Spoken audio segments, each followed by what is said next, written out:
Gusti Allah damel penyakit niki termasuk manfaat apa musibah? Dados sedaya niki saged dadi nikmat, saged dadi musibah tergantung kula jenengan sedaya anggenipun nampi ciptaane Gusti Allah niku wae. Nyamuk niki mangke nggih saged dados nikmat kanggene sinten? Kanggene tiyang sing bakulan obat nyamuk. Jempol iki simbole pejabat, simbole pimpinan. Pimpinan iki kok jempol, makin gadahi rakyat-rakyate nggih jempol. Kepala madrasah kok jempol, makin gadahi guru, gadahi murid-murid nggih jempol. Tiang sepah kok jempol, makin gadahi putra-putri nggih jempol. Nah, jempol niki artine napa? Oke. Assalamualaikum warahmatullahi wabarakatuh.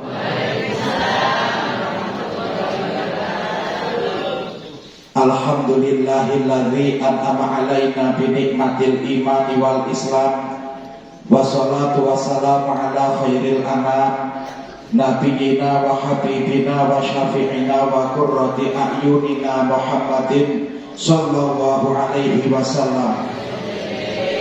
Allahumma sholli wa sallim wa barik ala sayyidina Muhammad wa ala alihi wa ashabihi ajma'in, amma ba'da.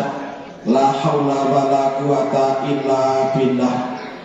Hadratal mukarramin wal ulama il amilin, para alim, para kiai, para sepuh bini sepuh, linangkung wonten ngarsanipun para tokoh agama, tokoh masyarakat ingkang kula hormati, kula minulyaken segenap keluarga besar saking panjenenganipun Bapak Khazim Ridwan ingkang kula hormati, guru kawula panjenenganipun Gus Fahim Mubarak ingkang kula hormati, segenap keluarga besar MI Al-Falah Paku ingkang kula hormati, segenap keluarga besar pengurus takmir Masjid Al-Falah ingkang kula hormati, kula minulyaken para hadirin, para rawuh sedaya rahimakumullah boten kesupen.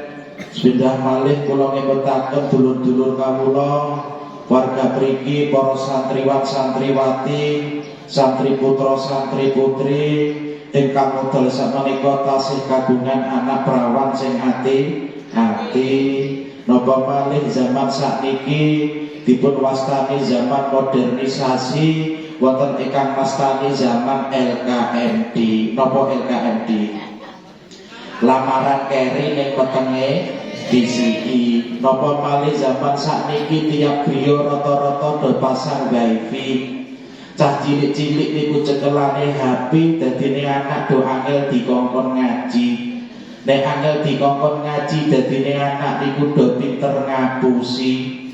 Pamite budal ngaji jebule do semayang kalih si doi. Dolane teng Trenggalek pantai mriki, muli bengi dilalah udane tuweres, akhire ngiyup nang sorwet. Nah, kulino iki. Akhire ngiyup nang sorwet trembesi wit kopi utawa wit jati, sing wedok kademen, sing lanang etok-etok nemuli. Akhire diterusno masuk angin wetenge. Lah yen weteng gedhi sinten sing rugi? Lah nggih papi kalih mami keraten dipun tinggali momongan ingkang dipun wastani bayi. Lah ibune teng pundi krana gadah bayi tanpa papi? Akhire ibune minggat teng Arab Saudi. Lah pripun nasibe bayi diguak teng pinggir kali, ditemu kalih tiyang mriki. Jebule mlebu TV kula jenengan sedaya nyumerepi bila monggo ingkang kagungan yoga putri dipun jagi, dikenalno ilmu agami supados dados bocah ingkang ngerti pundi sing kudu dilakoni lan pundi sing kudu didhawuhi. Shallallahu ala Nabi Muhammad. Boten namung ingkang kagungan yoga putri, ingkang kagungan yoga putra nggih monggo dijaga zaman sakmenika kathah wong tuwa padha nelongso, kathah wong tuwa padha sengsara, boten jalaran dadi duda utawa dadi rondo, tapi krana mikirna tingkah polahe putra sing do angel ditata. Zaman sakmenika kathah putra boten gadah unggah-ungguh basa kalih wong tuwa, boten gadah tata krama kalih wong tuwa, napa malih nek capek putra salah pergaulan kanca, terjerumus narkoba, mlebu penjara, sinten sing sengsara? Papa dan mama. Pramila saking menika ingkang kagungan yuga putra nggih monggo dijaga, dikenalno ilmu agama supados dados bocah ingkang kokro, saged dadosaken tiyang sepahipun tiyang ingkang bejo, pinaringan kebahagiaan wonten ing alam donya lan bejo benjang teng akhirat kelawan mlebet swarga. Amin Allahumma amin. Kula tak tangket Pak Bu nggih, anak niku nikmat apa musibah? Nikmat nggih. Alhamdulillah. Bapak-bapak anak nikmat apa musibah, Pak? Nikmat. Enak Pak ya tinggal urun kok nggih. Sing rambut. Ibu-ibu anak nikmat apa musibah, Bu? Nikmat. Ingkang jawab anak niku nikmat, kula dongakno kundur pengaosan meteng kabeh. Amin Allahumma. Lho kok boten amin? Ya terus nikmat.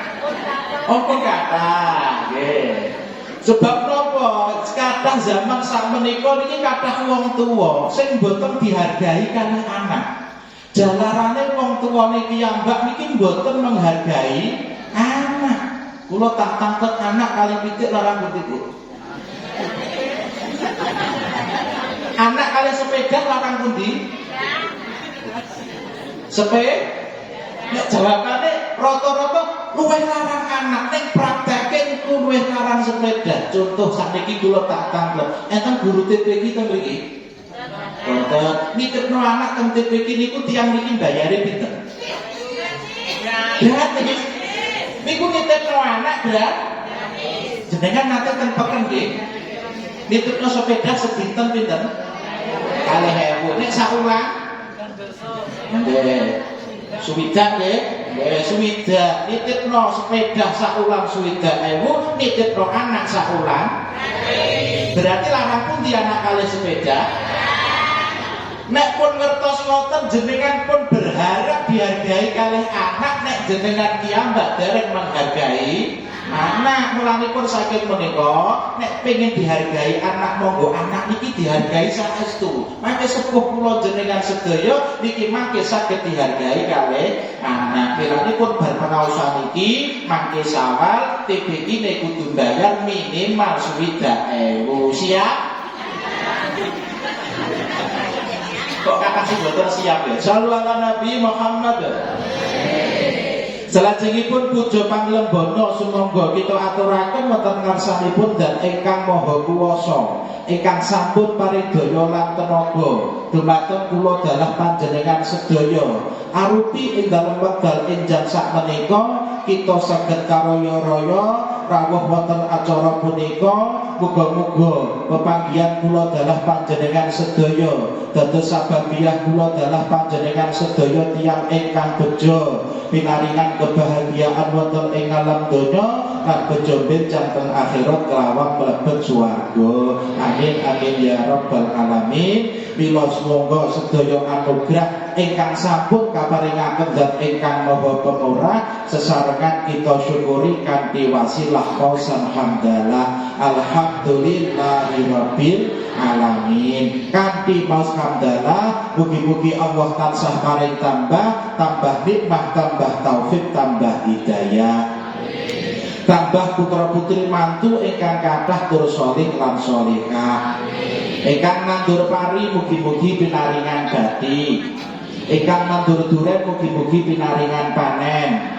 ingkang nandur waluh mugi-mugi pinaringan mundhut, ingkang joko duda muga-muga ndang kepethuk garwa, sing prawan sing rada muga-muga ndang kepethuk joko, minimal gantenge kaya kula. Mugi-mugi kanthi istiqomah kula dalah panjenengan sedaya pinaringan badan ingkang istiqomah sak wanci-wanci kula dalah panjenengan sedaya kapundhut wonten ngarsanipun Allah kang maha pemurah pinaringan husnul khotimah. Amin amin ya rabbal alamin. Shallu ala Nabi Muhammad. Para hadirin wal hadirat ingkang kula hormati, alhamdulillah kula jenengan sedaya sakmenika tasih pinaringan yuswa ingkang panjang sehingga detik niki kula jenengan sedaya saged menyelesaikan amaliyah ibadah wonten wulan suci Ramadan. Kathah sederek-derek kita niki ingkang dereng kanthi ngantos akhiripun Ramadan. Sowan rumiyin wonten ngarsanipun Allah Subhanahu wa taala. Mila nikmat iki kedah kita syukuri. Para bapak ibu ingkang kula hormati, nek kula jenengan sedaya kersa mengamati dan meneliti bilih setiap ingkang dipun dawuhaken dening Gusti Allah, setiap ingkang dipun perintahaken dening Gusti Allah niki pasti beto manfaat, pasti beto guna kagem awak kita piyambak utawi kagem tiyang sanes. Intinipun boten enten perintahane Gusti Allah, ciptaane Gusti Allah niki sing muspro sia-sia. Kula tak tanglet Gusti Allah nyiptakno nyamuk niki manfaat napa boten Pak Bu? Manfaat. Napa manfaate nyamuk? Napa? Oh, nggih. Jadi nyamuk itu diciptakno Gusti Allah niki boten muspro, enten manfaate. Gusti Allah ndamel penyakit niki termasuk manfaat apa musibah? Dados sedaya niki saged dadi nikmat, saged dadi musibah tergantung kula jenengan sedaya anggenipun nampi ciptaane Gusti Allah niku wau. Nyamuk niki mangke nggih saged dados nikmat kanggene sinten? Kanggene tiyang sing bakulan obat nyamuk. Nek mboten enten nyamuk, bakul obat nyamuk nggih mboten perlu. Oh, berarti nyamuk niki enten manfaate kagem tiyang bakul obat nyamuk. Penyakit niku manfaat mboten? Manfaat. Kanggene sinten? Bilane kok nek kula jenengan sedaya pengen memanfaatkan penyakit nggih dadi ya dokter. Oh, dadi sedaya niki enten manfaate. Termasuk Gusti Allah perintahno poso. Niki nek kula jenengan sedaya kersa mengamati dan meneliti niki kathah sanget manfaatipun. Ingkang pertama, manfaat poso niki poso melatih kula jenengan sedaya niki supados saged mengendalikan hawa nafsu, saged mengendalikan syahwat. Sing gadahi tiyang susah niku napa tiyang niku mencukupi kebutuhan boten. Sing gadahi tiyang susah niku sing paling kathah niku krana tiyang niku lebih mengutamakan keinginan daripada kebutuhan. Contoh tiyang dahar niku cara sedinten niku teles pirang kilo? Setengah kilo. Nggih. Nah, setengah kilo niku nek damel tumbas beras niku arto pinten? Gangsal welas, nggih. Pinten? Nggih, nomemu nggih. Nomemu nek sak lauke berarti pinten? Sedasa. Berarti tiyang niku damel sak daharan niku butuh arto sedasa. Nek sedinten dahare ping 3. Sedasa kali 3 dosa. Berarti sedinten niki mbetahaken arto 3 dosa. Niki nek dikai arto 100 niki cekap napa mboten? Cekap nggih. Cekap. Ibu-ibu niki cara sakulan dijatah 100 cekap Bu nggih. Cekap. Saulan 1 juta. Cekap. Oke. Sakjane ngoten. Dados sakjane niku napa poso niki melatih kula mengendalikan hawa nafsu. Sedaya niki sakjane niku tergantung ati kula dalam panjenengan sedaya. Kula tak angkatun malih. Wong sugih kali tiyang melarat iku penak pundi? Enak ya? Nggih, sawangane rak ngoten to nggih.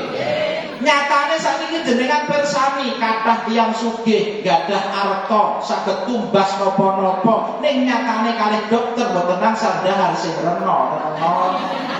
Sate mboten nangsal garahi napa? Darah tinggi. Soto mboten angsal. Pecel mboten angsal. Dan terus sakniki ndahare napa? Sayur-sayuran. Tumbase yo bayem, kangkung, sawi, genjer, godhong telo, godhong luntas. Ngoten niku tiyang sugih gadah rena-rena saged tumbas napa-napa ning mboten angsal ndahar sing rena-rena. Nek dados tiyang larat awake sehat, sate masuk, rawon masuk, soto masuk, ning mboten gadah duit gadah tumbas. Akhirnya belanja nggih sayur-sayuran sami. Dados urip iki sejatosipun nggih sawang sinawang tergantung ati kula dalah panjenengan sedaya anggenipun nampi takdire Gusti Allah. Mulanipun sedaya sing diciptakna Gusti Allah niki mboten enten sing muspro sia-sia, tergantung ati. Mulanipun kula jenengan sedaya betahaken ngaji, ngatur jiwa dandani ati supados dados tiyang ingkang ngerti. Tiyang niku nek mboten nate ngaji, iki mangke ngapunten, niki mangke dilebeti kalih syariat agama, niki mangke nggih angel nampi.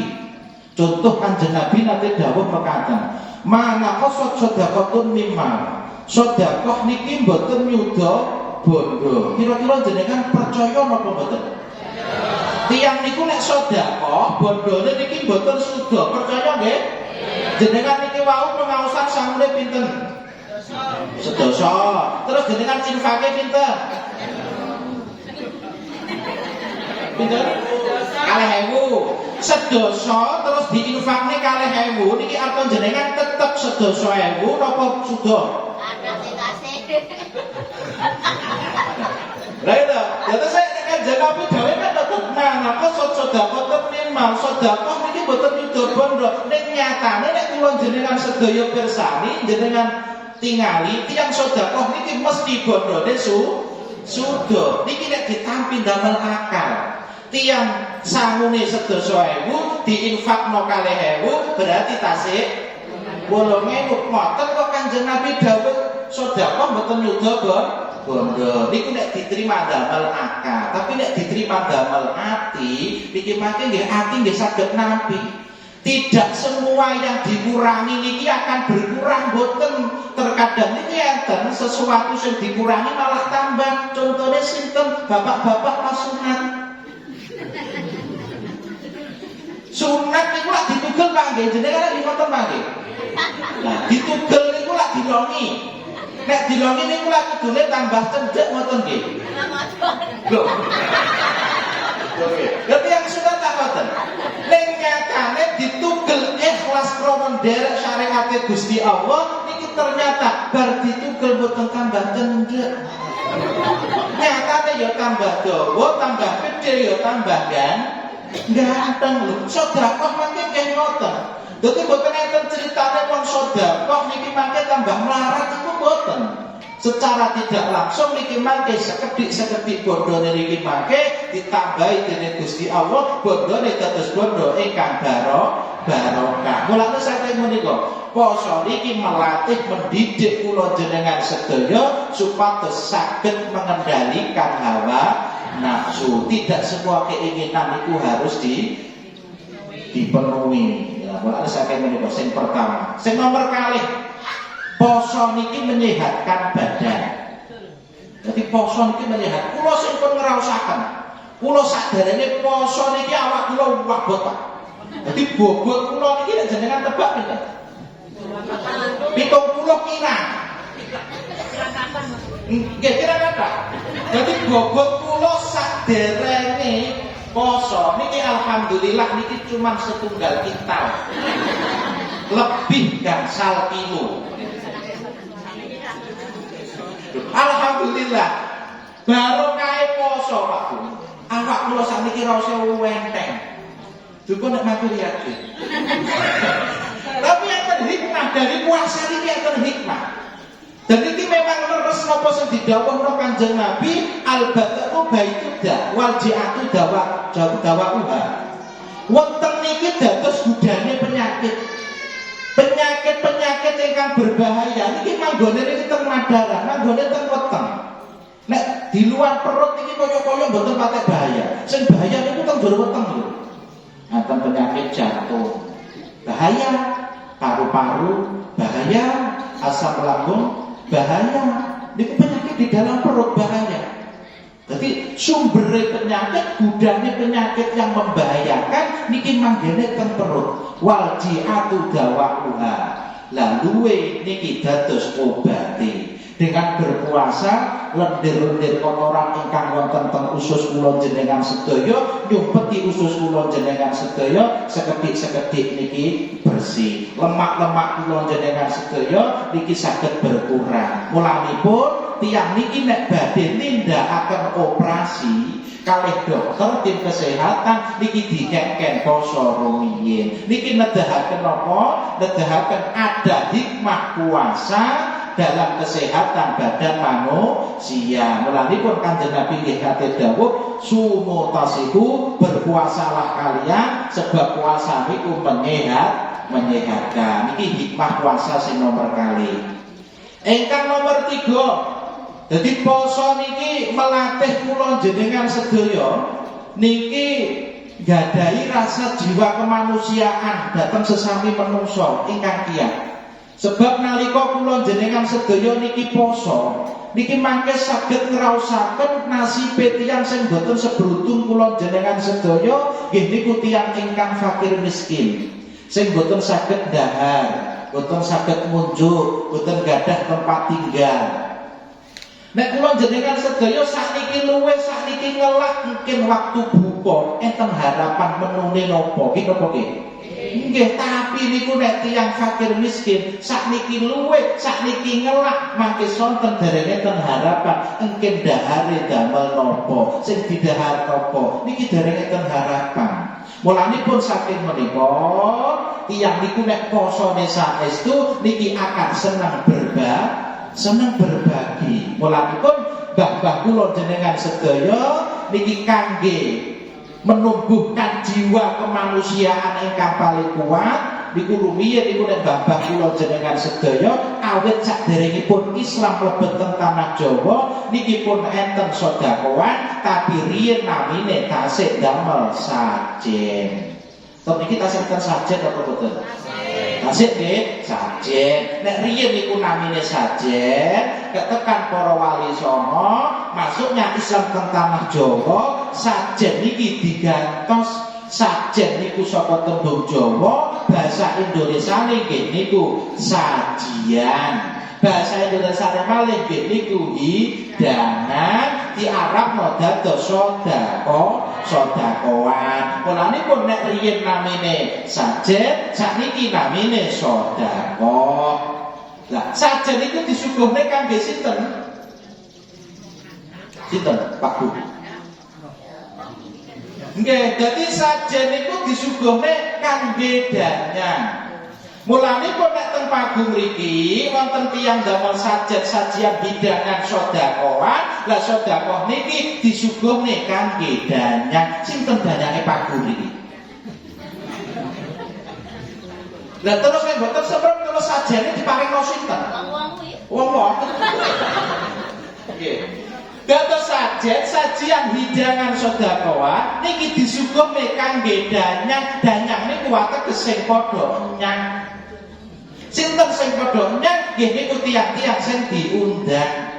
Mulanipun sajian hidangan sedekah niki disuguhne kangge danyang. Danyang niku sing padha nyang. Mulanipun kula jenengan sedaya nek pengen angsal barokah sajian hidangan sedekah nggih nek diundang pengaosan rawuh ning danyang lanang kalih danyang setri niku benten. Nek danyang lanang niku supados ditampi niku kedah disupeti menyang. Mulane sakniki diparingi merek sing sae mereke Gudang Garam. Lah mboten niku mangke nek menyane cocok kalih karepe danyange nggih anteng. Tapi mangke nek menyane mboten cocok danyange umek. Ibu-ibu nek ngoten mangke nalika becek ngoten niku kok disuguhi sajian hidangan sedekah kok sotone kasinen. Danyange mesti umek. Bapak-bapak nek ngoten mangke mangke nek sajene niku kok cocok. Niki mangke yanteng nek dereng kelas dereng kondur. Mulane saking menika dados riyen niki namine sajen sakniki sajian hidangan soda. Wah, niki termasuk tiyang sing seneng slametan, niki barokah tiyang sing seneng nglampahi poso saged ngraosaken punapa ingkang diraosaken dening fakir miskin, seneng berbagi. Sing nomor sekawan hikmah poso. Poso niki melatih kula jenengan sedaya kagungan raos sabar. Kados nek ngulak ngoten niku kula panjenengan sedaya nalika poso nggih pingine nggih ngombe, pingine nggih dahar, tapi krana kula jenengan sedaya iman dhateng Gusti Allah, akhire napa? Sabar.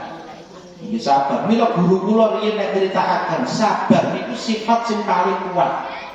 Teng donya niki sing paling kuat nek terose secara dunia niki geni. Kabeh niki nek kalih geni niku kalah. Ning ternyata sak kuat-kuate geni niki saged enten sing tasih ngalahaken geni. Napa niku? Mulanipun jenengan tingali tiyang niku nek kados geni, kados api ngoten niku, pun kok kabeh kalah. Jenengan kok wekdal kados geni, muring-muring nesu, pun kok kabeh kalah. Piring saged mencolot. Lawang saged copot. Lho gara-gara napa? Gara-gara api, gara-gara geni. Mulanipun sedaya nek kalih geni terus niku kalah. Ning ternyata sak kuat-kuate api tasih enten sing saged kalahno api, saged kalahno geni nggih niku toya utawa banyu. Oh sak kuat-kuate geni saged dikalahno kalih banyu. Mulanipun tiyang niku nalika emosi, nalika muring-muring niki mangke resepe supados pantun nggih niku wudu. Oh berarti api saged dikalahno kalih air. Sak kuat-kuate air tasih enten sing saged kalahno air. Napa niku? Betul. Nggih, sing saged kalahno air nggih niku tanah. Mulanipun nek latare jenengan jembrot terus diuruk kalih lemah, niku sing kalih banyune apa lemahe?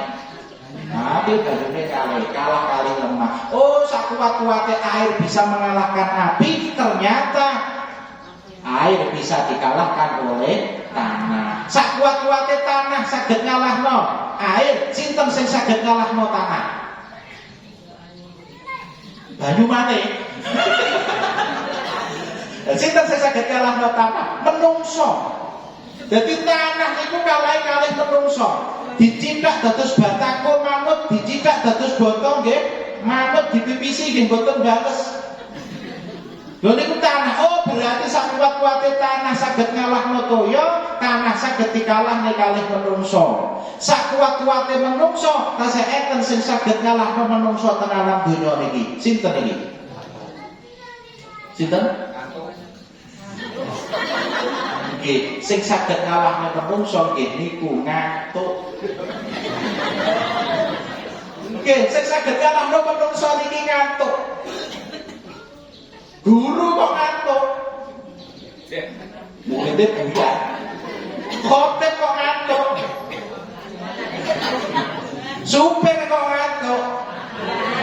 Petinju kok ngantuk.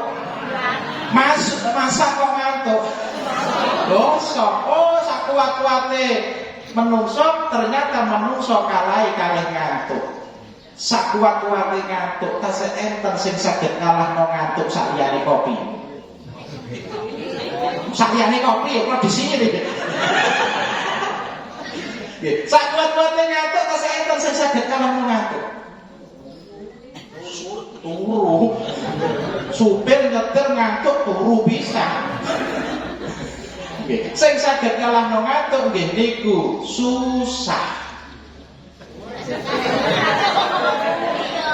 Terus nggih? Nggih, sing saged ngalahno ngantuk susah. Nggih, bubuhan kathah. Nggih to. Bubuhan kathah niki kocone plek destine nonjok. Nek pengaosan lenggahe nggih jejer, dilalah kok pas gadah damel nonjok. Pas boten gadah harta. Arep buwuh gak duwe. Duwe gak buwuh kok yo gak enak. Dilalah mikirno buwan dereng mantu terus putrane wangsul yang sekolahan. Beto surat, Bapak Ibu niki wajine niki bayar ujian. Ngapunten nek dereng lunas iki dereng saged dereng ujian. Wis tiyang sepah mulai teng. Iki piye sesuk iki? Buwuh pro untuk solusi bayar sekolah. Dilalah terus garwane wangsul, pedae dituntun bocor. Akhirnya iki mikir iki piye sesuk nek ketemu anake sekolah, piye nek buwuh, piye nek bayar sekolah. Wis akhire golek utang kaya utange jek akeh. Lah, mulanipun tiyang niku nek ngantuk obate nggih niku susah. Mulanipun jenengan niku nek pengen boten ngantukan susah. Nek sak kuat-kuate susah ternyata tasih enten sing saged ngalahno susah. Napa niku? Sabar. Jenengan badhe mbuh becek kok mboten gadah harta sing gadah damel niki bolone kiambak kancane kiambak tetep mawon rawuh beto amplop lebete diseni kertas ditulisi sabar.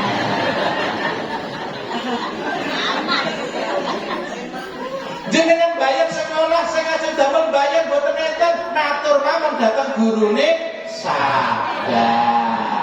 Mulane pun sabar ini sifat yang paling kuat. Tiyang niku nek kersa sabar, hidupnya akan bahagia. Kuncine sabar. Mulane pun sabar niku sifat ingkang paling kuat ingkang dadosaken manungsa niki mangke gesanipun saged bejo donya bejo wonten akhirat. Milanipun poso sing nomor sekawan niki mangke melatih kula dalah panjenengan sedaya kagungan sifat ingkang sabar. Lah sakniki kewajiban kula jenengan sedaya teng akhir Ramadan.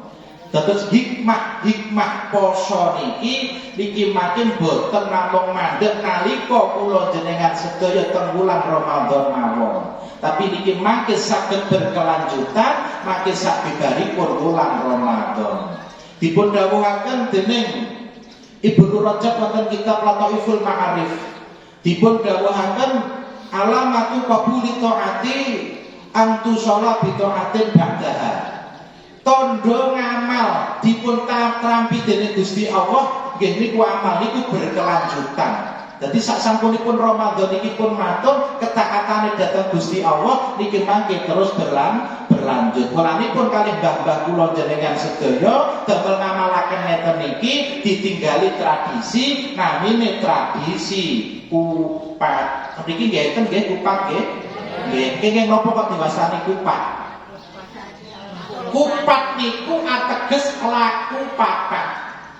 Dadi kupat niki ateges laku papat. Kula jenengan sedaya kersane saged istiqomah ibadah teng wulan Ramadan saged berlanjut sabibaripun Ramadan niki dikengken damel kupat ateges dikengken tumandang laku papat. Ingkang pertama inggih punika lebaran. Jadi enten tiyang riyoyo niku nek mastani lebaran. Lebaran niku saka tembung lebar. Kula jenengan sedaya niki sing jembar atine. Tiyang niki mangke nek kersa duweni ati sing jembar niki mangke uripe dadi sekeca, uripe dadi enak. Niki nek miturut wong Jawa artine legi. Legi niku ateges legawane ati. Mulanipun tiyang sing uripe penak nggih niku tiyang sing atine legi, legawane ati, gadahi ati sing legawa, gadahi ati sing rima, gadahi ati sing jembar. Lah urip ben legi carane pripun?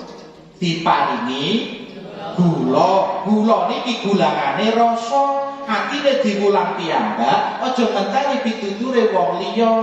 Tiyang niku nek ngrantos pituture wong liya, sing kathah niku ngenteni. Contoh, bapak-bapak nek Jumatan wonten niku infake pinten, Pak? Umume mawon pinten? 2.000. Apa 3.000? 3.000, wes. Dadi infake 3.000. Terus di jenengan badhe Jumatan niku nampi rejeki disangone mantune 700.000, Pak. Dados jenengan Jumatan niku sangune 105.000. Lah sing jenengan infakne pinten, Pak? Lah sing 100. Oh, delik malih. Oke. Lah rencana infake gangsal ewu dilalah badhe Jumatan disangoni mantune 700.000 sing diinfakno tetep gangsal ewu sing 700 niku terus balik. Lah ngoten iki jenengan mirengaken khotbah suarane saka weca sing gangsal ewu didudut dilebetaken kotak infak plung. Lah sing 100.000 krana jenengan Jumatan celonoan didudut sing 700 ceblok. Krana ceblok niku terus dipundhotaken kalih tiyang wingking jenengan. Krana Jumatan boten asal kondo-kondo, jenengan cuma dijawil pundhake mawon. Plek plek plek plek jenengan toleh. Wah, wong buriku rek lumane infak titip 100.000, akhire artos 700 jenengan lebetaken kotak infak plung. Kotake apa? Terus terpaksa jenengan dibisiki, Pak. Ngapunten niku wau aton jenengan ceblok. Lah kira-kira jenengan ikhlas apa betul, Pak? Apa kotak niku jenengan bawaken malih jenengan mundhut susuk? Selagi jenengan tasih dereng legawa ning ati, dereng legawa, dereng rimo, niku urip iki tasih dereng sekeco.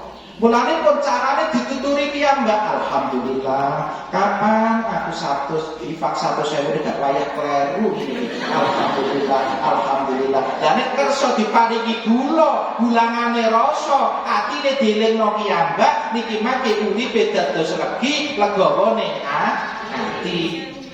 Ibu-ibu nggih ngoten contoh niki teng lingkungan jenengan niki ngawontenaken acara ziarah, Bu. Nyewa bis suwidak, sing daftar suwidak setunggal, sing boten katut pinten Bu?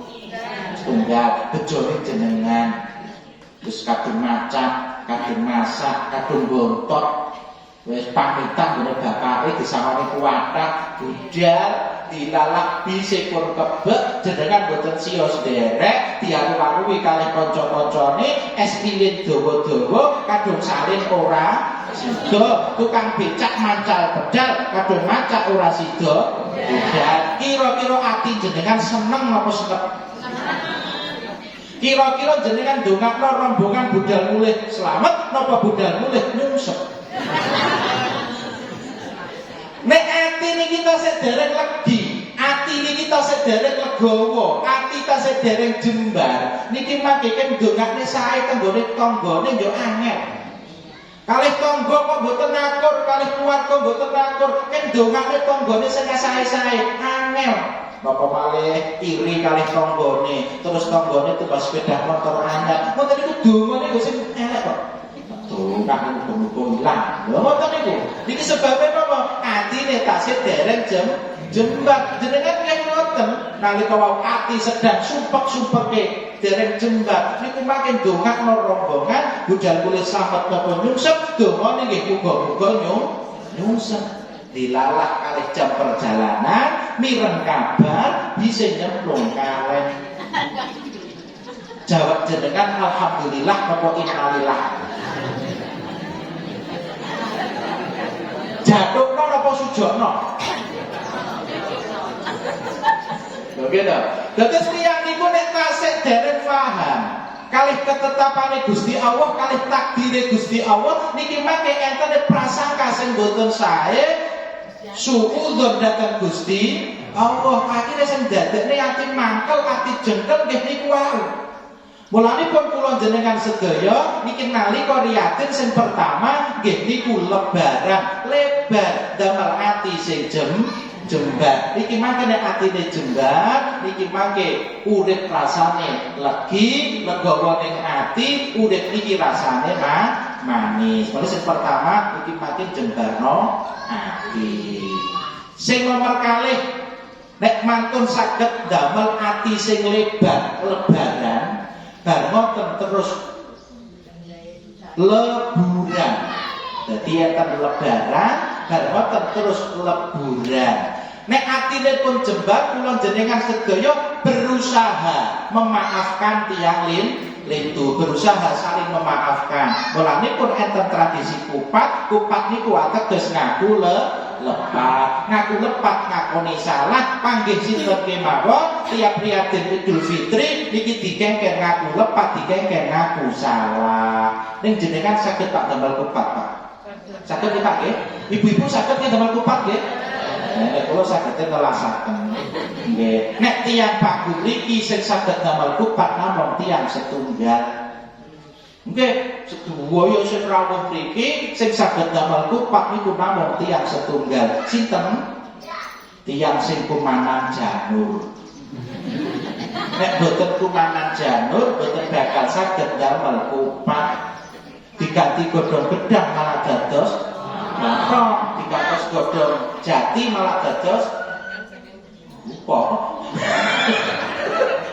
Dadi saged damel kupat niku namung tiyang sing kumanan janur. Janur niku sangka bahasa Arab Ja'anur, ja'awus teko apa anuru hidayah Gusti Allah. Tiang sing saged ngaku lepat ngomong tiang sing kumanan janur ateges tiang sing pikantuk hidayah Gusti Allah. Nek dereng kumanan janur, dereng pikantuk hidayah Gusti Allah, boten bakal saged damel kupat ateges angel dikongkon ngaku lepat. Bilanipun kathah dulur padha tempur, kathah dulur boten semaur, kalih keluarga kanca boten nyapa sebab boten kumanan janur. Kula nu saking menika sing saged damel kupat namung tiyang sing kumanan janur, sing saged ngaku lepat ngaku salah namung tiyang-tiyang sing pikantuk hidayah Gusti Allah. Nek pun saged damel kupat terus damel apa, Pak Bu?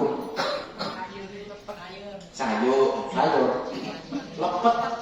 Lepet kemudian. Niki kan lepet nggih? Nggih. Nek pun damel kupat terus damel lepet. Lepet niku ateges kalane wong liya disilep sing ruwapet. Disilep niku ateges disimpen. Nek pun sepur-sepuran, pun maaf-maafan niku pun boten angsal diungkit-ungkit malih. Biasanya niku kathah tiyang niku bestine, tanggane, keluargane niku terus nek maringi boten memper. Niku pun apike damel wiritan. Lah iya mosok dheke ora eling, bojone ning rumah sakit, sapa nunggoki nek gak aku, anake budal sekolah, barengi sapa nek gak aku, budal pengajian mlaku, sapa barengi nek gak aku, gak duwe dhuwit utang sapa nek gak utang aku, mosok ngirimi roti mung saku. Ukine sapa gede sapa. Lha boten niku pun boten angsal, nek pun dituthuk damel lepet berarti alane wong liya disilep sing kuwabet. Iku kan maknane ngoten niku. Dadi mbah-mbah kula nek damel ninggali tradisi dhateng kula jenengan sedaya. Nek pun damel kupat, damel lepet terus bar boten damel sayur. Sayur apa? Lodeh. Iki cara digenti karena jangan bening asal betul. Boten masuk nggih. Boten masuk. Sop. Soto. Masuk. Nggih. Kenging napa kok napa jangan bening boten masuk. Padahal kula teng pundi-pundi ngene sedherek kula rencang tetanggi nek nyuguhi nggih kupat gandengane kalih jangan lodeh. Berarti cara diganti jangan bening nggih asal ajane nggih. Asal ya cuma embere dititeni ngoten niku. Embere sapa? Nggih. Memang nek kupat gandengane niki jangan lodeh. Lodeh niki saka tembung alane bledeh. Dadi perkara niku nek bledeh ketinggal. Damel celana lali gak dilerekne akhirnya bledeh ketinggal.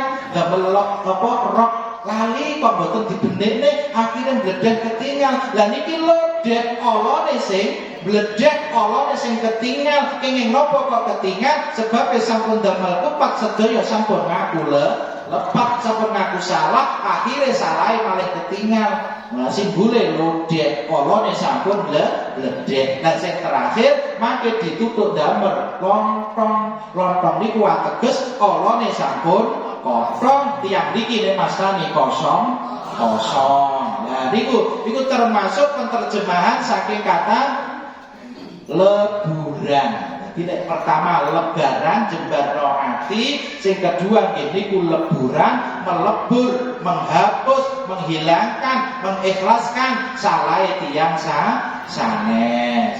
Sing nomor 3 ini ku cara mengisi hari raya kersane mangke napa saged istiqomah melanjutkan ibadah ke bulan Ramadan. Gini ku terus laburan. Jadi dilabur. awake dilabur, atine dilabur kelawan napa? Nggih niku kelawan akhlakul karimah. Kula jenengan sedaya para bapak ibu niki kersane kampung niki aman. Saged nglabur lingkungan kula jenengan sedaya nek labur niki mboten damel cet. Tapi nek nglabur nggih niku damel kembang telon. Mulanipun lingkungane ben aman, ayem tentrem, nek tiyang rumiyin niki dikengken nyebar kembang telon. Kembang telon isine napa mawon? Mawar, kenanga, kanthil. Mulanipun nek lingkungane niki kersane aman, ayem tentrem, niki monggo disebari kembang telon, kembang mawar, kembang kenanga, kembang kanthil. Prihatin mangke nggih ngoten, kula jenengan sedaya nyebar kembang mawar, kembang kenanga, kembang kanthil. Mawar niku tegesipun tiyang pagu niki mawarna warna, tiap niki macem-macem. Nek diwastani sugih, kula yakin panjenengan sedaya niki sugih, ning sugihe mawarna warna. Enten sing bondone kathah, namine sugih bondo, artane kathah, namine sugih arta. Enten sing bondone mboten kathah, ning utange sing kathah, niku sugih mboten? Sugih napa? Wong ya teko.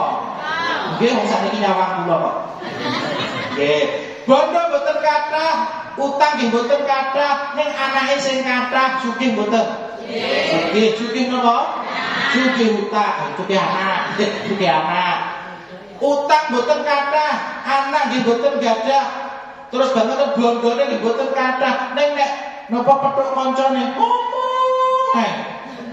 Sugih napa? Sugih apa kok ya teko? Sing pundi? Baru nyawang kula. Nggih. Lah terus nek diwastani sugih, jenengan sedaya niki sugih, ning sugihe niki mawarna, warna, sugihe niku macem-macem.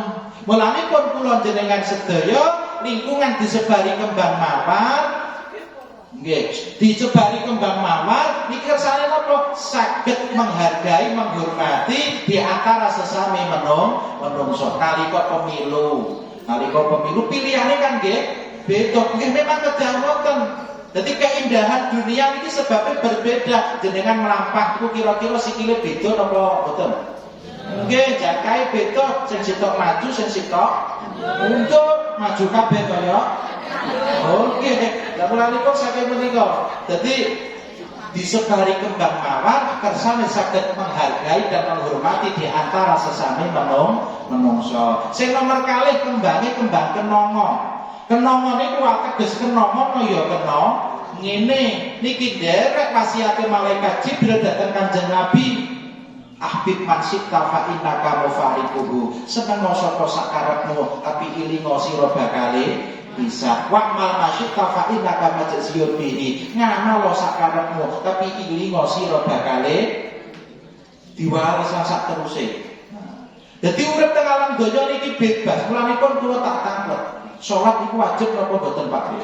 Sing wajib salat niki sinten? Sinten? Wong muslim. Napa nyatane tiyang mriki wong muslim sedaya salat? Poso Ramadan wajib napa mboten? Sing wajib poso Ramadan sinten? Wong muslim. Napa nyatane wong muslim teng pagu iki sedaya ya poso? Mboten to? Lha enten to. Nggih mboten poso terus buka niku ya enten to. Kaya buka bersama budale dawuh isih dhewe. Padahal iki mboten. Iki wong ya teko. Oke. Dadi sing wajib poso, sing wajib salat niku tiyang-tiyang sing pengin mlebet swarga. Lah pripun carane mlebu swarga? Pertama niki kedah beriman, kedua niki kedah beramal saleh. Berarti nek kula jenengan sedaya pengin mlebu swarga, carane ya kudu beramal saleh, contone salat, contone poso. Kok enten tiyang niku boten salat, boten poso, berarti dhek pengin mlebu neraka. Kulane kok nek enten tiyang boten salat, boten poso niku bener napa boten? Salah napa bener? Enten tiyang boten salat, enten tiyang boten poso niku termasuk salah napa bener? Tergantung niate. tergantung tujuane. Nek enten tiyang pengen mlebu neraka terus wonge salat, bener apa salah? Lah, berarti kok enten tiyang niku mboten salat paling lho nggih, paling. Enten tiyang niki terus mboten salat tanpa alasan, mboten udzur, mboten apa poso tanpa alasan, niki berarti paling lho nggih, wonge pengen mlebu neraka. Mulane pun disalahno. Lah nek kula jenengan sedaya niki pingine mlebu swarga, nggih ayo salat, yo ayo poso Ramadan, nggih ayo prai nek rasa. Mulane pun tergantung niat, tergantung tujuan kula dalah panjenengan sedaya. Simbole nggih niku kembang kenongo ya kena ngene. Lah sing nomor 3 kembang kantil. Sinten sing paling kantil, paling takwa dhateng Gusti Allah, nikilah dados tiyang ingkang paling sae minggahipun Gusti Allah. Mboten sing sugih paling sae, mboten sing kiai paling sae, mboten, tapi sing paling takwa dhateng Gusti Allah. Mulane pun kalih Kanjeng Nabi niki nate dipun contohaken niki berupa driji niki. Bukan sebagian keterangan niki dicontohne damel driji. Driji niki sing paling kuat niku sinten? Riyen nate kula contohne nggih, tasik kemutan mboten. Jempol niki simbole sinten? Jempol niki simbole pejabat, simbole pimpinan. Pimpinan niki kok jempol, makin gadahi rakyate nggih jempol. Kepala madrasah kok jempol, makin gadahi guru, gadahi murid-murid nggih jempol. Tiang sepah kok jempol, makin gadahi putra-putri nggih jempol. Nah jempol niki artine napa? Oke. Sip. Yes. Mantap. Jos. Jadi sing sae-sae niki jempol. Nek jempole malih namine napa? Jempol walik. Nek enten jos nek walik jempole namine cemen. Pejabat kok cemen, mangke gadahi rakyate nggih cemen. Guru kok cemen, gadahi murid-muride nggih cemen. Tiang sepah kok cemen, gadahi putra-putri nggih cemen. Lanipun simbole pejabat, simbole pimpinan. Jempol. Nomor kalih jari telunjuk, simbole wong sugih. Di wong sugih itu simbole jari telunjuk ngeten iki. Jenengan gadah acara nopo nggih mawon, kok jari telunjuk niki kok ngacung. Bapak Ibu niki mbetahaken arta 10 juta sing sugih terus ngacung. Kula beres yo simbole niki jari telunjuk. Nek mboten saene jari telunjuk, mboten seneng dadak tetanggal senengane. Niku nek gede kula lho nggih. Kula yakin nek tiyang niki nggih sami. Lah simbole niki jari telunjuk. Sus niki namine jari tengah. Niki simbole ustaz, simbole kiai. Tengah. Ilanipun manggone tengah. Tengah niki ateges kedah netral. Nek kersa netral niki mangke teng masyarakat derajate dhuwur kiamat. Tapi mangke kok pimpinan kok derek politik, lah niki mangke pun anjlok derajate. Mulanipun diseleh tengah manggone kersane netral. Terus niki jari manis. Sing manis-manis niku muslimat napa fatayat? NU napa Ansor? Nah, mulanipun nek putra-putri jenengan lamaran, terus sing diparingi cincin niku jari putih. Jari manis berarti sing sepuh-sepuh mboten pantes. Dari manis nyalah niki. Nah niki menunjukkan nopo generasi muda. Lah sing terakhir niki jentik cilik piyambak gunane paling kathah piyambak. Gini ku simbole tiyang setri. Jenengan Bu niku jentik. Dadi jenengan iki jentik. Tapi dadi ibu-ibu niki jentik. Kula teng mriki wantun matur ngeten sebab istri kula mboten derek. Nggih, dadi ibu-ibu tiyang setri niki simbole jentik. Cilik ning gunane paling kathah. Irung gatel, jentik. Kuping gatel, jentik. Pitik mboten mendhok, jentik. Dan senajan to alit niki gunane paling kathah. Lah, dari 5 jari niki Pak Bu, Sing boten angsal dibanding-bandingne sing pundi? Sing boten saged damel sut sing pundi? Tengah. Sibule sinten wau? Pak Kiai. Berarti kiai, ustaz, imam tahlil, imam sholat boten angsal dibanding-bandingne. Nggih, boten angsal. Mosok ajeng traweh ngoten niku mantun salat isya terus kula amati mesti medal terus ningali jadwal. Iki kok wayahe sapa? Pak Kiai sawu. Akhire terus waksul boten balik. Yang mriki nggih enten sing ngoten niku. Kok ya teko? Kuping ngacur. Jadi kiai ustaz boten asal dibanding-bandingi. Warat. Sing nomor kalih niki dari manis generasi muda niki nggih boten asal dibanding-bandingi. Nek dibanding-bandingi mogok coklek mutung. Lagi belajar MC wis diaru-arui, lagi belajar qiraat diaru-arui, mutung. Mulane pun jari manis nggih boten asal dibanding-bandingi, boten asal damel sut. Nah, sing angsal dibanding-bandingne iki cuman tiga jentik, jempol, telunjuk. Nah, niki sing damel sut niki. Kula mulai saking jari telunjuk. Jari telunjuk mau sing boleh sinten? Wong sugih. Wong sugih itu kaya-kaya iki berkuasa. Kaya-kaya berkuasa, napa-napa saged keturutan. Ning ternyata sak kuat-kuate wong sugih tasih enten sing saged ngalahno wong sugih. Sinten iki? Jempol wau pejabat. Kathah wong sugih niki kalahe nguber jabatan. Nguber dadi lurah, pengen dadi lurah, akhire sawahe dol. Omahe dol. Bojone bojone sedo gara-gara nenes. Dalam lurah kelas kathah ning mboten dadi lurah. Nah, dadi sak kuat-kuate tiyang sing gadah arta, tiyang sugih kalahe kalih jabatan. Sak kuat-kuate jabatan pejabat iki tasih enten sing saged kalahno pejabat. Sinten iki? Jentik wau simbole. Nggih, polisi niku gagah nek teng radosan teng embong, tapi nek teng griya kalah kalih jentik. Bapak-bapak nggih ngoten niku nek nalika mungkin nyampun khotbah ittaqullah. Ngoten niku nek teng mimbar nek teng griya kalah kalih jentik. Yang mriki nggih ngoten ta? Nggih. Sami berarti nggih Pak. Nggih. Dadi sak kuat-kuate pejabat iki kalahe kalih jentik. Sak kuat-kuate jentik tasih enten sing saged kalahno jentik. Sinten niku?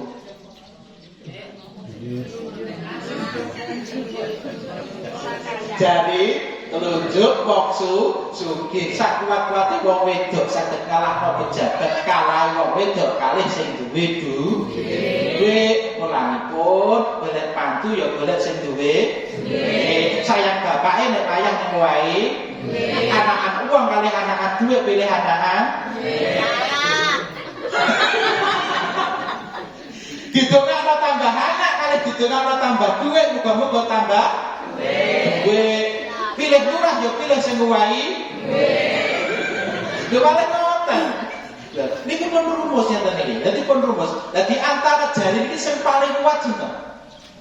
Mboten enten sing paling kuat. Sedaya niki saling mengalahkan. Mulanipun saking menika niki kula jenengan sedaya niki kedah laburan, berbuat sae, berakhlakul karimah dhateng sinten nggih mawon.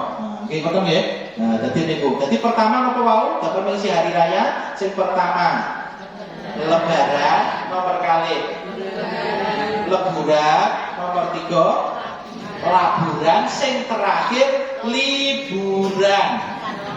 Oh, liburan. Oh, jadi sedaya niki nek atine pun jembar.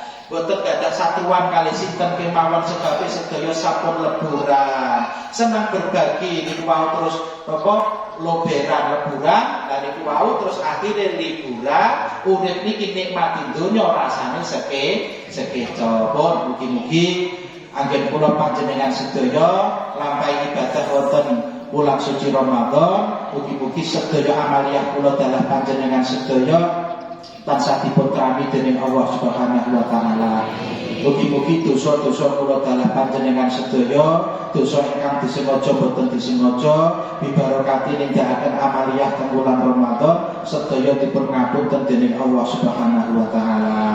Mugi-mugi sedaya hajat kula dalah panjenengan sedaya min hawaijid dunya wal akhirah, bibarokati ibadah wonten wulan suci Ramadan dipun kabulaken dening Allah Subhanahu wa taala.